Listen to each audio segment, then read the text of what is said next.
Hello guys, hello girls, क्या हाल चाल है। आज मैं आपके सामने लाया हूँ नेताजी का चश्मा। सोम प्रकाश जी इसके रचयिता हैं। इस कहानी में कहानीकार एक सामान्य नागरिक कैप्टन चश्मे वाले के माध्यम से देश के करोड़ों नागरिकों के योगदान की चर्चा कर रहे हैं, जो अपनी अपनी तरह से देश के निर्माण में सहयोग देते हैं और अपनी देशभक्ति का परिचय देते हैं। चलिए कहानी शुरू करते हैं। हालदार साहब को हर 15वें दिन कंपनी के काम के सिलसिले में उस कस्बे से गुजरना पड़ता था। कस्बा बहुत बड़ा नहीं था जिसे पक्का मकान कहा जा सके, वैसे कुछ ही मकान और जिसे बाजार कहा जा सके वैसा एक बाजार था। कस्बे में एक लड़कों का स्कूल, एक लड़कियों का स्कूल, एक सीमेंट का छोटा सा कारखाना, 2 ओपन एयर सिनेमा घर और एक ठो यानी कि एक तो नगर पालिका भी थी। नगर पालिका थी तो कुछ ना कुछ करती भी रहती थी। कभी कोई सड़क पक्की करवा दी, कभी कुछ पेशाब घर बनवा दिया, कभी कबूतरों की छतरी बनवा दी और कभी कवि सम्मेलन करा दिया। इसी नगर पालिका के किसी उत्साही बोर्ड या प्रशासनिक अधिकारी जो प्रशासन के द्वारा किसी कस्बे को चलाते हैं, ने एक बार शहर के मुख्य बाजार के मुख्य चौराहे पर नेताजी सुभाष चंद्र बोस की एक संगमरमर की प्रतिमा यानी कि मूर्ति लगवा दी। यह कहानी उसी प्रतिमा के बारे में है, बल्कि उसके भी एक छोटे से हिस्से के बारे में ये कहानी है। पूरी बात तो अब पता नहीं, लेकिन लगता है कि देश के अच्छे मूर्तिकारों की जानकारी नहीं होने और अच्छी मूर्ति के लागत और उनका अंदाजा और बजट से भी कहीं ज़्यादा होने के कारण काफ़ी समय ऊहापोह यानी कि अनिश्चय की स्थिति में मन में उत्पन्न होने वाला तर्क वितर्क और चिट्ठी पत्री में बर्बाद हुआ होगा और बोर्ड की शासन अवधि समाप्त होने की घड़ियों में किसी स्थानीय कलाकार को ही अवसर देने का निर्णय किया गया होगा। यहाँ पर यह बताने का मतलब है कि नगर पालिका ने एक मूर्ति स्थापित करने की सोची, लेकिन जब कोई निर्णय नहीं पहुंच पाए, किसी निर्णय पर नहीं पहुंच पाए, तो उन्होंने वहीं पर किसी आदमी को एक मूर्ति बनाने का ऑर्डर दे दिया। अंत में कस्बे के इकलौते हाई स्कूल के इकलौते ड्राइंग मास्टर, मान लीजिए मोतीलाल जी को ही यह काम सौंप दिया गया होगा, जो महीने भर में ही मूर्ति बनाकर पटक देने का विश्वास दिला रहे थे। जैसा कि हमने पहले भी कहा, मूर्ति संगमरमर की थी। टोपी की नोक से कोट के दूसरे बटन तक कोई 2 फुट ऊंची, जिसे कहते हैं बस्ट भी और सुंदर भी। नेताजी सुंदर लग रहे थे, कुछ मासूम और कमसीन फौजी वर्दी में। मूर्ति को देखते ही दिल्ली चलो और तुम मुझे खून दो जैसे नारे याद आने लगे। इस दृष्टि से यह सफल और सराहनीय प्रयास था, लेकिन एक ही चीज की कसर थी जो देखते ही खटकती थी कि नेताजी की आंखों पर चश्मा नहीं था। यानी कि चश्मा तो था, लेकिन संगमरमर का नहीं था। एक सामान्य और सचमुच के चश्मे का चौड़ा काला फ्रेम मूर्ति को पहना दिया गया था। हालदार साहब जब पहली बार इस कस्बे से गुजरे तो चौराहे पर पान खाने के लिए रुके। तभी उन्होंने देखा कि उनके चेहरे पर एक कौतुक भरी यानी कि एक हैरानी भरी मुस्कान फैल गई। वही वाह भाई, ये आइडिया भी ठीक है, मूर्ति पत्थर की लेकिन चश्मा असली का। जीप कस्बा छोड़कर आगे बढ़ गई। तभी हालदार साहब को इस मूर्ति के बारे में ही सोचते रहे और अंत में इस निष्कर्ष पर पहुंचे कि कुल मिलाकर कस्बे के नागरिकों का यह प्रयास सराहनीय ही कहा जाना चाहिए। महत्व मूर्ति के रंग रूप या कद का नहीं है, बल्कि उस भावना का है, और देशभक्ति तो आजकल मजाक होती जा रही है। दूसरी बार जब हालदार साहब उधर से गुजरे तो उन्हें मूर्ति में कुछ अंतर दिखाई दिया। ध्यान से देखा तो देखा कि चश्मा तो दूसरा है। पहले मोटे फ्रेम वाला था और अब गोल फ्रेम वाला हो गया। हालदार साहब का कौतुक यानी कि हैरानी और बढ़ गई। वाह भाई वाह, क्या आइडिया है। मूर्ति कपड़े नहीं बदल सकती, लेकिन चश्मा बदल सकती है। तीसरी बार फिर एक नया चश्मा। हालदार साहब की आदत पड़ गई। अब वो जब भी कस्बे से गुजरते, चौराहे पर रुकते, पान खाते और मूर्ति को ध्यान से देखते। एक बार जब कौतूहल दुर्दमनीय यानी कि जिसे दबाना ही कठिन हो उठा, तो उन्होंने एक पान वाले से पूछ लिया, बोले क्यों भाई, क्या बात है, ये तुम्हारे नेताजी का चश्मा हर बार बदल जाता है। पान वाले के मुंह में खुद ही पान ठुसा हुआ था। वो एक काला मोटा और खुश मिजाज आदमी था। हालदार साहब के प्रश्न सुनकर वो आंखों ही आंखों में हंसा। पहले उसकी तोंद थिरकी, पीछे घूमकर उसने दुकान के नीचे पान थूका और अपनी लाल काली बत्ती सी यानी कि दांत चमकाकर बोला, कैप्टन चश्मे वाला करता है। क्या करता है? हालदार साहब कुछ समझ नहीं पाए। अरे करता क्या है? चश्मा चेंज कर देता है। क्या मतलब चेंज कर देता है? हालदार साहब अब भी नहीं समझ पाए। कोई ग्राहक आ गया था समझो, उसके चौड़े चौखट चाहिए, तो कैप्टन किधर से लाएगा? तो उसको मूर्ति वाला दे दिया, उधर दूसरा बैठा दिया। यानी कि वो क्या करता था, चश्मे वाला, मान लो उसने एक चश्मा नेताजी को पहना दिया। अब कोई मान लीजिए उसका ग्राहक आ गया, उसने कहा जी मुझे तो नेताजी जैसा चश्मा चाहिए, तो नेताजी का उतार के उसको दे दिया और उसकी जगह एक दूसरा चश्मा लगा दिया। अब हालदार साहब को बात कुछ कुछ समझ में आ गई। एक चश्मे वाला है जिसका नाम है कैप्टन, उसने नेताजी के बगैर चश्मे वाली मूर्ति बुरी लगती है और आहत करती है, मानो चश्मे के बगैर नेताजी को असुविधा हो रही हो। इसलिए वह अपनी छोटी सी दुकान में से जो उसके पास फ्रेम होता है एक नेताजी की मूर्ति में फिट कर देता है, और जैसे कोई ग्राहक आता है और वैसे ही फ्रेम की उसे दरकार यानी कि ज़रूरत होती है, तो मूर्ति पर जो लगा होता है वो चश्मे वाला मूर्ति पर लगा फ्रेम नेताजी से क्षमा मांगते हुए ग्राहक को दे देता है और नेताजी को बदले में एक दूसरा फ्रेम दे देता है।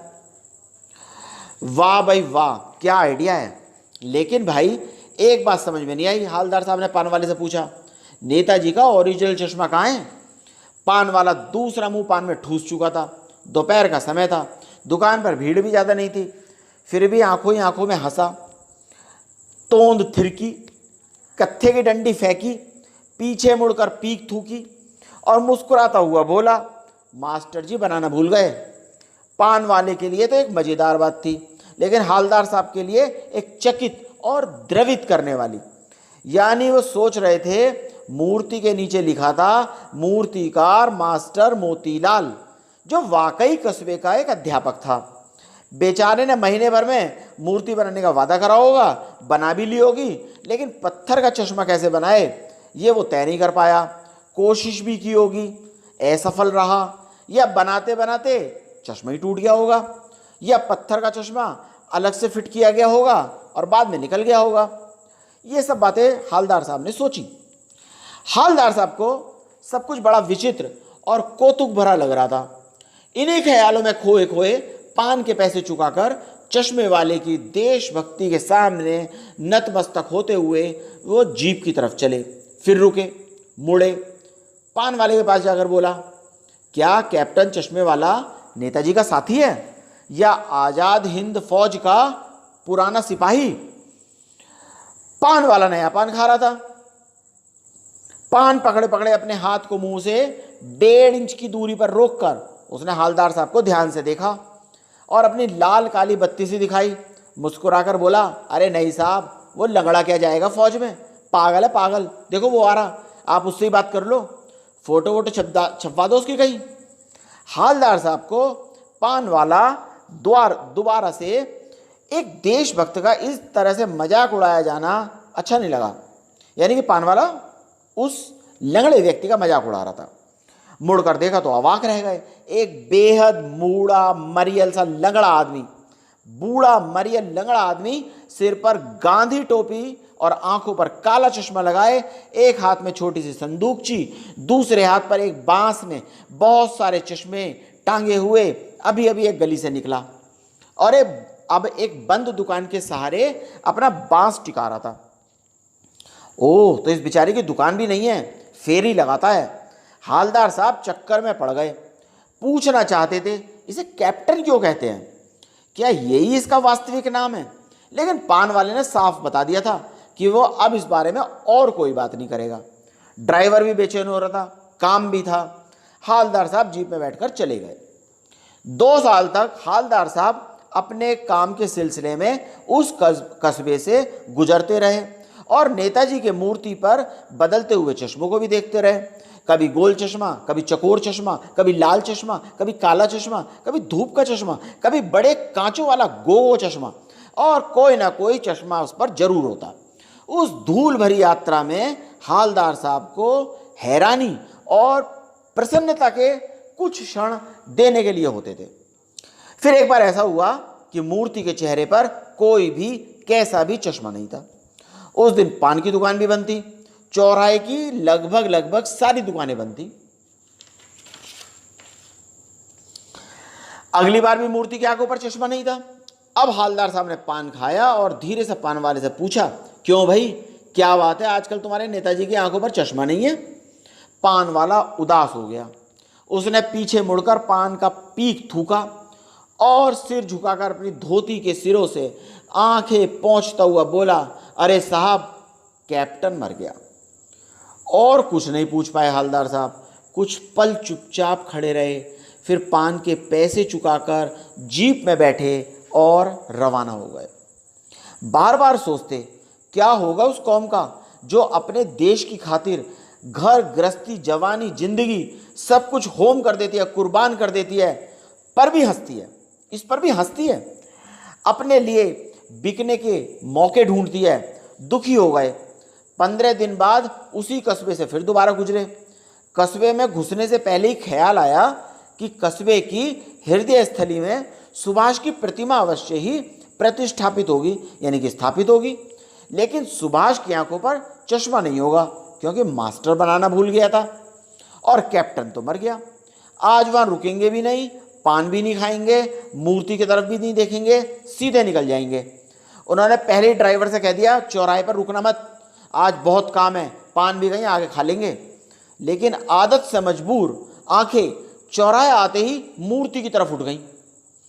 कुछ ऐसा देखा, एकदम चीखे, रोको। जीप स्पीड में थी। ड्राइवर ने जोर से ब्रेक मारी। रास्ता चलते चलते लोग देखने लगे। जीप रुकते ही हवलदार साहब जीप से कूदकर तेजी से कदमों से मूर्ति की तरफ लपके और ठीक सामने जाकर अटेंशन में खड़े हो गए। मूर्ति की आंखों पर एक सरकंडे से बना हुआ छोटा सा चश्मा रखा हुआ था, जैसे बच्चे बना लेते हैं। हवलदार साहब भावुक हैं। इतनी सी बात पर उनकी आंखें भर आईं।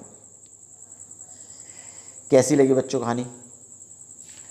इस कहानी में बेसिकली हमें यह बताया गया है कि देश के सभी छोटे बड़े व्यक्ति, यहाँ तक कि बच्चों के अंदर भी देशभक्ति होती है। अगर आपके अंदर भी देशभक्ति है, तभी आप एक भारत देश के अच्छे नागरिक हैं। और हम सभी अपने अपने तरीकों से, अपने अपने सामर्थ्य से देश के निर्माण में योगदान देते हैं। अभी आप छोटे हैं, शायद नहीं समझ पाएंगे, लेकिन जब आप थोड़े से बड़े होंगे तब इस कहानी का जो योगदान है, जो इस कहानी के पीछे छुपा हुआ इसका सारांश है, आपको तब समझ में आएगा। और आप ये देखेंगे कि एक छोटे से छोटा व्यक्ति का भी जो देशभक्त है, हमें उसका उपहास नहीं उड़ाना चाहिए। ठीक है बच्चों, थैंक यू वेरी मच। कहानी कैसी लगी मुझे अपने कमेंट्स में बताइए। लाइक करना मत भूलिएगा। Thank you. अगले एपिसोड में इस कहानी के क्वेश्चन आंसर पक्का।